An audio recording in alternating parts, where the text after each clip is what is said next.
Hello নমস্কার এবং welcome বন্ধুরা, welcome to the new episode. খুবই দুঃখের একটা খবর, সেটা হচ্ছে জিদ্দার একদিনে ফলোয়ার লক্ষ কমে গেছে।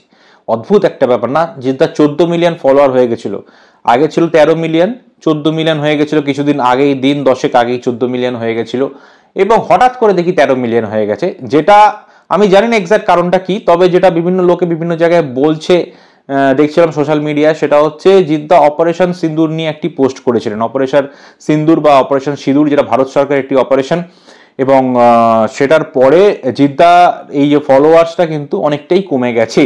এটা ভারত সরকারের একটি মিশন এবং সেটা একজন স্বাধীনচেতা নাগরিক হিসাবে, এবং জিদ্দা সেটা শেয়ার করেছিলেন তার ফেসবুক পেজে এবং অন্যান্য জায়গায় করেছিলেন কিনা আমি ঠিক জানি না, কারণ ফেসবুকে আমি দেখেছিলাম। এবং সেই ঘটনার পরেই যেটা মনে করা হচ্ছে যে হঠাৎ করে তার ফ্যান ফলোইং অনেকটা কমে গেছে। এবং এটা সত্যি অবাক হওয়ার বিষয় যে একজন মানুষ তার দেশের বিভিন্ন ব্যাপারে সে সমর্থন করবে, এটাই স্বাভাবিক। এবং সেই কারণে ফলোয়ার্স কমে যাওয়াটা আমি ঠিক বুঝে উঠতে পারছি না কি কারণ হতে পারে। আপনারা যদি বুঝে থাকেন সেটা অবশ্যই কমেন্ট করতে পারেন। তো আমি মনে করি যে জিদ্দা অবশ্যই এই ফ্যান ফলোয়ার যেটা কোনো কারণে কমেছে সেটা অবশ্যই আবার গেইন করে নেবেন, কারণ তার প্রচুর চাহিদা রয়েছে ভারত, বাংলাদেশ এবং অন্যান্য বিভিন্ন জায়গায়।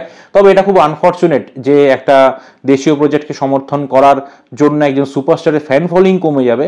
যে কোনো মানুষই তার দেশকে সমর্থন করবে, এটাই স্বাভাবিক। সেখানে এই জিনিসটা হওয়াটা আমার মনে হয় উচিত ছিল। আমি জানি না শিওর এই কারণটার জন্যই কিনা অন্য কোনো কারণও হতে পারে, মেবি সেটাও আপনারা জানলে অবশ্যই কমেন্ট করে জানাবেন। আর পরের ভিডিওতে দেখার জন্য অবশ্যই চ্যানেলটি সাবস্ক্রাইব করে রাখুন। দেখা হবে নেক্সট ভিডিওতে। বাই।